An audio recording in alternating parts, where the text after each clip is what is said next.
اولنی دروغ موږ ته دا ویلي دي چې د پښتنې ښځې ځای چې دی هغه کور دی.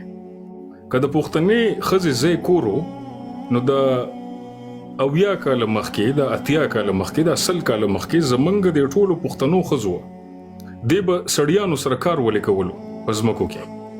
دی به د غرونو نه لرګي ولې راوړل.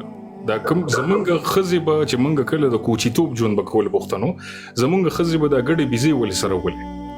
د ملالۍ میوند قصه چې ولې ملالۍ میوند څوک وه؟ زمونږ پښتنې ښځې د سړو سره څنګ په څنګ تګ واله ښځې وې. د کور ساتلو کې، د کاروبار ساتلو کې، د ځمکو ساتلو کې، د ګډو بیزو د زمونږ چې هغه د وخت کلتور کومې مهمې برخې وې د هغې په ساتلو کې ښځې موږ سره څنګ په څنګ وې. دا چې کله د زمونږ دې سیمې ته افراطیت راغی، فنډامنټالیزم راغی.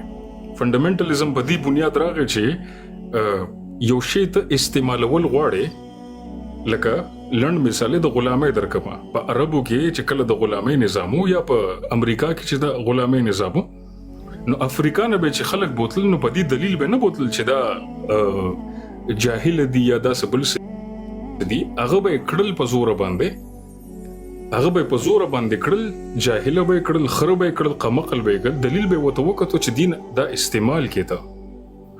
نو زمونږ خويندې زمونږ مېرمنې تر هغه پورې موږ سره څنګ په څنګ وي تر څو پورې چې موږ د دې د استعمالولو اراده نه وکړي. چې کله افراطیت راغی موږ اراده وکړه چې موږ د ښځې وس استعمال کو د خپل ګټو لپاره، د خپل فائدې لپاره، د خپل زور واکداري چلولو لپاره.